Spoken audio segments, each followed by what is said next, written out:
ಈ ಗುಣಗಳನ್ನೆಲ್ಲ ಬಿಡ್ತಾ ಬಂದಿರ್ತೀವಲ್ಲ, ಅದು ಬೆಳಕಾಗತ್ತೆ. ನಮ್ಮ ದೇಹ ಒಂದು ಬತ್ತಿ ಆಗತ್ತೆ, ಆ ಮನಸ್ಸು ಹರಡ್ಕೊಂಡ್ಬಿಡುತ್ತೆ. ಇದನ್ನೇ ತ್ರಿಕೋಣಾಂತ ದೀಪಿಕಾ ಅಂತ ಹೇಳ್ತೀವಿ. ಅದಕ್ಕೆ ಸರಿಯಾಗಿ ಒಂದೊಂದು ನಾಮ ಹೇಳುವಾಗ್ಲೂ ನಾವು ನೋಡಬೇಕು, ಅತಿಶಯ ಅಭ್ಯಾಸದಿಂದ, ಅತಿಶಯ ಅಭ್ಯಾಸ ಅತಿಶಯ ಜ್ಞಾತ ಷಡದ್ವಾತೀತ ರೂಪಿಣಿ ಅವ್ಯಾಜ ಕರುಣಾಮೂರ್ತಿ ಅಜ್ಞಾನಾಂತ ದೀಪಿಕಾ. ಅಜ್ಞಾನವನ್ನ ಹೋಗಲಾಡಿಸುವ ಜ್ಞಾನದ ದೀಪಿಕೆಯಂತೆ ಬಾಡಿ ಕೂತ್ಕೊಂಡ್ಬಿಡುತ್ತೆ, ಒಳಗಡೆ ಬೆಳಕು ತುಂಬಿಡುತ್ತೆ. ಅಜ್ಞಾನಾಂತ ದೀಪಿಕಾ. ಆಬಾಲ ಗೋಪ ವಿದಿತ ನೋಡಿ, ಆಬಾಲ ಗೋಪ ವಿದಿತ ಅಂದ್ರೆ ನಾವು ಕಲಿಯುವಾಗ ಬಾಲರಾಗಿದ್ರು, ಪ್ರೌಢರಾಗಿದ್ರು, ವೃದ್ಧರಾಗಿದ್ರು, ಈ ತ್ರಿಮೂರ್ತಿಗಳು ಸ್ಥಿತಿಯನ್ನ ನಾನು ವರ್ಣನೆ ಮಾಡಿದೆ. ಯೌವನ, ವಿಷ್ಣು, ಬಾಲ, ಬ್ರಹ್ಮ, ವೃದ್ಧ ರೂಪ, ರುದ್ರ ಅಂತ ಇವ್ರು 3 ಜನ ತ್ರಿಮೂರ್ತಿಗಳು ಕೂಡ ಅವಳ ಶಾಸನವನ್ನ ಮೀರದೆ ಈ ಆಜ್ಞಾಚಕ್ರದಲ್ಲಿ ಆಜ್ಞೆ ಇದೆಯಲ್ಲ, ಅದು ಅವಳ ಆಜ್ಞೆಯಂತೆ ನಡ್ಕೊಳ್ತಾರೆ. ಇಲ್ಲಿ ಮದ ಅನ್ನೋದು ಸರೆಂಡರ್ ಆಗ್ಬಿಡುತ್ತೆ. ತ್ರಿಮೂರ್ತಿಗಳು ಕೂಡ ಮಗುವಾಗ್ಬಿಡ್ತಾರೆ, ಅವಳಿಗೆ ಸಂಪೂರ್ಣ ಶರಣಾಗ್ಬಿಟ್ಟು ಅವಳ ಆಡತಿಯಂತೆ ನಡ್ಕೊಳ್ತಾರೆ. ಸರ್ವಾನುಲ್ಲಂಘ್ಯ ಶಾಸನ, ಯಾರು ಕೂಡ ಅವಳ ಶಾಸನವನ್ನು ಉಲ್ಲಂಘನೆ ಮಾಡಿಲ್ಲ. ನಮ್ಮ ಆಜ್ಞಾಚಕ್ರದಲ್ಲಿ ಅಹಂಕಾರ ಮದ ಕರಗಿದ್ರೆ ನಾವು ಅವಳ ಶಾಸನವನ್ನು ಉಲ್ಲಂಘನೆ ಮಾಡದೆ ತಗೊಳ್ತೀವಿ. ಸರ್ವಾನುಲ್ಲಂಘ್ಯ ಶಾಸನ. ಆವಾಗ ಈ 6 ಬಾಗಿಲುಗಳು, ದ್ವಾರಗಳು 9 ಆವರಣಕ್ಕೆ ತೆಕ್ಕೊಳ್ಳುತ್ತೆ. ಶ್ರೀಚಕ್ರದಲ್ಲಿ ಬಿಂದು, ತ್ರಿಕೋಣ, ವಸುಕೋಣ, ದಶಾರ, ಯುಗ್ಮ, ಮನ್ವಶ್ರ, ನಾಗದಳ, ಷೋಡಶಾರ, ವೃತ್ತತ್ರಯ ಅಂತ ಶ್ರೀಚಕ್ರದ ಒಂದು ವರ್ಣನೆ ನೋಡಿದಾಗ ಆ 9 ಚಕ್ರಗಳು ಏನಿದೆ ಅದು ದ್ವಾರಗಳು ತಕ್ಕೊಳ್ಳುತ್ತೆ. ಅಂದ್ರೆ ಶ್ರೀಚಕ್ರ ರಾಜನಿಲಯ. ಆ 6 ಬಾಗಿಲಿಂದ, ಇವಾಗ ಮೂಲಾಧಾರ, ಸ್ವಾದಿಷ್ಠಾನ, ಮಣಿಪುರ, ಈ 3ರಿಂದ ಬಾಗಿಲು ತಕ್ಕೊಂಡ್ಬಿಡ್ಬೋದು. ನಿಮ್ಮ ಸಂಸ್ಕಾರ ಚೆನ್ನಾಗಿದ್ರೆ ಆ ಪ್ರಥಮ ಆವರಣಕ್ಕೆ ಎಂಟರ್ ಆಗ್ಬಿಡತ್ತೆ. 2ನೇ ಆವರಣದಿಂದ ಇಲ್ಲಿಗೆ ಎಂಟರ್ ಆಗುತ್ತೆ, 3ನೇ ಆವರಣದಿಂದ ಇಲ್ಲಿಗೆ, 4ರಿಂದ ಇಲ್ಲಿಗೆ, 5ನೇ ಆವರಣದಿಂದ ಈ 2ಕ್ಕೂ, 6ನೇ ಆವರಣದಿಂದ ಮತ್ತೆ 7, 8, 9ನೇ ಆವರಣ.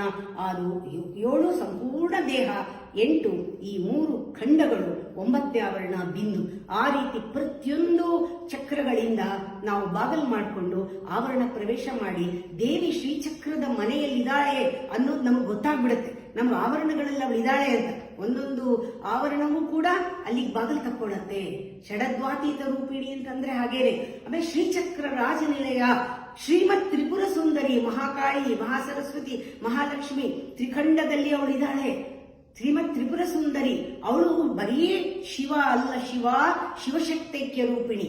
ಶಿವ ಅಂದ್ರೆ ಈಶ್ವರ, ಶಿವ ಅಂದ್ರೆ ದೇವಿ, ಶಿವ ಅಂದ್ರೆ ದೇವಾದೇವಿ ಅಂತ. ಶಿವಶಕ್ತೈಕ್ಯ ರೂಪಿಣಿ ಲಲಿತಾಂಬಿಕಾ. ಲಲಿತಾಂಬ ಅನ್ನೋದು ಒಬ್ಳೇ ಅಲ್ಲ, ಎಲ್ಲವೂ ಅವಳೇ. ಒಂದು ಅವಳೇ, ಶಿವಶಕ್ತಿಯೂ ಅವಳೇ, ತ್ರಿಮೂರ್ತಿ ಅಂದ್ರೆ ತ್ರಿಪುರ ಸುಂದರಿಯೂ ಅವಳೇ, ತ್ರಿಲೋಕದಲ್ಲಿರುವ ತ್ರಿಪುರ ಸುಂದರಿಯೂ ಅವಳೇ, ಮತ್ತು 9 ಆವರಣದ ನವಯೋಗಿನಿಯೂ ಅವಳೇ, ಷಟ್ಚಕ್ರದಲ್ಲಿರುವ 6 ಶಕ್ತಿಗಳು ಅವಳೇ. ಇಷ್ಟು ನಮಗೆ ಇಷ್ಟು ನಾಮದಲ್ಲಿ ಗೊತ್ತಾಗ್ಬಿಡ್ಬೇಕು. ಆ ನಾಮನ ಇಟ್ಕೊಂಡು ಹೇಳ್ಬಿಟ್ಟು ಕೂತ್ಕೊಂಡು ಧ್ಯಾನ ಮಾಡಿದಾಗ ಫೀಲ್ ಮಾಡ್ಬೇಕು. ಅಭ್ಯಾಸ ಅತಿಶಯ ಜ್ಞಾತ ಷಡದ್ವಾತೀತ ರೂಪಿಣಿ ಅವ್ಯಾಜ ಕರುಣಾಮೂರ್ತಿ. ಆ ಕರುಣೆ ಅನ್ನೋದು ಎಲ್ಲ ನಮ್ಮ ದುಷ್ಟ ಭಾವನೆಗಳನ್ನೆಲ್ಲ ತೆಗೆದಾಕ್ಬಿಡುತ್ತೆ. ಅವ್ಯಾಜ ಕರುಣಾಮೂರ್ತಿ, ಅಜ್ಞಾನಾನ್ವಾಂತ ದೀಪಿಕಾ, ಆ ಬಾಲಗೋಪ ವಿದಿತ, ಸರ್ವಾನುಲ್ಲಂಘ್ಯ ಶಾಸನ, ಶ್ರೀಚಕ್ರ ರಾಜನಿಲಯ, ಶ್ರೀಮತ್ ತ್ರಿಪುರ ಸುಂದರಿ, ಶಿವಶಕ್ತೈಕ್ಯ ರೂಪಿಣಿ ಲಲಿತಾಂಬಿಕಾ ಅಂತ ನಾವು ಹೇಳ್ತೀವಲ್ಲ. ಲಲಿತಾಂಬ ಅನ್ನುವಾಗ ತಿಳ್ಕೋಬೇಕು, ಈ ಲಲಿತಾ ಅನ್ನೋದಕ್ಕಿಂತ ಆ ಸುಂದರವಾದ ಆ ಹೆಸರು ಹೇಳುವಾಗ್ಲೇನೆ ಕೂಡ ಮಧುರವಾಗಿದೆ. ಮಧುರ ನಾಮ, ಅದೇ ಮನೋಹರ ನಾಮ, ಮಂಜುಳ ನಾಮ, ಗಂಭೀರವಾದ, ಗಹನವಾದ, ಗೌರವ ಕೊಡುವಂತಹ ನಾಮ. ಈ ನಾಮ ಸರ್ವ ಅವತಾರಗಳ, ಅನಂತ ಅವತಾರಗಳ ಮಂಗಳ ನಾಮ. ಲಲಿತಾ ಅನ್ನೋದು ಲಾಸ್ಯ ಮತ್ತು ಆ ಲಾಲಿತ್ಯದ ತುಂಬಿರುವಂತಹ ಲಲಿತ ಅಂದಾಗ ಏನೋ ಒಂದು ರೋಮಾಂಚನವಾಗಬೇಕು. ಅಂಥ ಒಂದು ಬ್ಯೂಟಿ ಅನ್ನೋದು ಇಷ್ಟೊಂದು ಅರ್ಥ ಇದೆ ಅದಕ್ಕೆ. ಆ ಲಲಿತಾ ಅನ್ನೋದು ನಮ್ಗೆ ಗೊತ್ತಾಗಬೇಕು. ಇದು ತಾಯಿ ಅಂದ್ರೆ ಸಾಕು, ಅಮ್ಮ ಅಂದ್ರೆ ಸಾಕು, ಅಂಬಾ ಅಂದ್ರೆ ಸಾಕು. ಇದರಲ್ಲಿ ನೀವು ದೇವಿಯನ್ನ ಅಮ್ಮ, ದೇವಿ ಏನ್ ಕರೆದ್ರೂ ಕೂಡ ನಮ್ಮಲ್ಲಿರುವ ದುಷ್ಟರು, ಬಂಡಾಸುರರು, ಎಲ್ಲ ರಾಕ್ಷಸರು, ಒಂದೊಂದೇ ರಾಕ್ಷಸರು ಮದ್ದನಾಗೋದು ನಾವು ಸಾಕ್ಷಿಯಾಗಿ ನಮ್ಮೊಳಗೇನೆ ಇರುವ ದುಷ್ಟಗಳ ಕರ್ಮಗಳೆಲ್ಲ ಕಳೆಯೋದನ್ನು ನಾವು ನೋಡಬಹುದು. ಅದಕ್ಕೆ ಹೇಳೋದು ಯಾವತ್ತೂ ಇದರಲ್ಲಿ ಈ ನಾಮದಲ್ಲಿ ಬಹಳ ಮುಖ್ಯವಾದದ್ದು ಆಜ್ಞಾಚಕ್ರ. ಇಲ್ಲಿ ಮದ ಹೋಗುವಂತಹ ಆ ಒಂದು ಅವಳಾಜ್ಞೆನೇ ಎಲ್ಲವೂ ನಿನ್ನಿಚ್ಛೆಯಂತೆ ನಡೆದಿರಲು. ಅದು ನೋಡಿ ಎಷ್ಟು ಚೆನ್ನಾಗಿದೆ. ಅದಕ್ಕೆ ಹೇಳ್ತಾರೆ,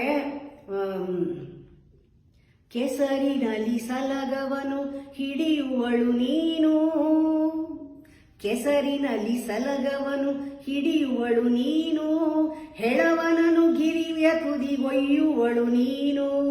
ಕೆಲವರಿಗೆ ಬ್ರಹ್ಮಪದ ಇತ್ತು ಕೆಲವರನು ಭವಜನದ ಸುಳಿಯೊಳಗೆ ಎಸೆಯುವಳು ನೀನು. ಎಲ್ಲವೂ ನಿನ್ನಿಚ್ಛೆ, ಎಲ್ಲವೂ ನಿನ್ನಿಚ್ಛೆಯಂತೆ ನಡೆದಿರಲು ನೀನೆ ಭವಸಾಗರವ ದಾಟಿಸುವ ಹಡಗು. ನಿನ್ನ ಇಚ್ಛೆಯ ನೀನು ಪೂರೈಸುತ್ತಿರಲು ತಮ್ಮ ಗರಿಮೆ ಇದೆಂದು ತಿಳಿವರಿ ಜನರು.